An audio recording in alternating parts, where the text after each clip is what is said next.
Do you think that pain and suffering actually pulls a person closer to the Lord or drives him away? Well, my answer is both. Let's talk about it in your morning cup of inspiration. There's some people who never talk about the Lord, never mention him. He just doesn't seem that important to them. But suddenly, when they run into a situation that involves grief, when they've suffered some agony or pain, then they're shaking their fist at God and they're saying, how could you do this if you're really a loving and caring God? It's the age-old question, why is there suffering? Why do bad things happen? Well, when you think about it, Jesus himself was referred to as a man of sorrow. He was the Son of God, yet he suffered incredibly on the cross. He was humiliated. He was beaten.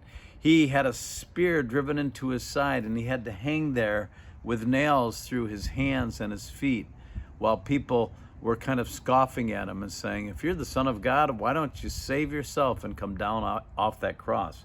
But he went through that pain and suffering to draw us closer to him so that we could have a relationship with him and that we could someday be with him forever.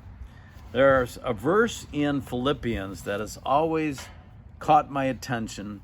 It's in Philippians 3:10. Paul writes that I may know him and the power of his resurrection and the fellowship of his sufferings, being made conformable unto his death.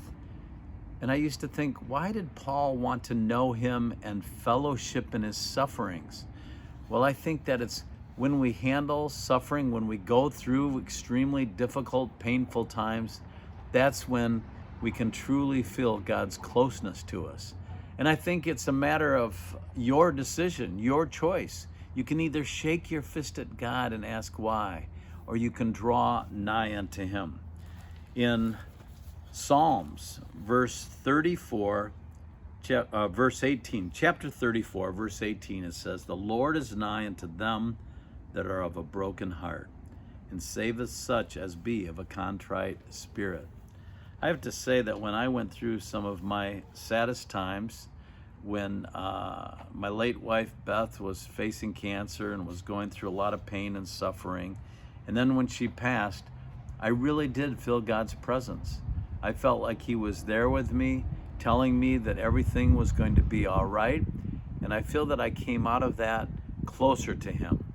And Fearless Faith was started because of it. So think about that. When you go through suffering, instead of saying, why me, ask, why not me?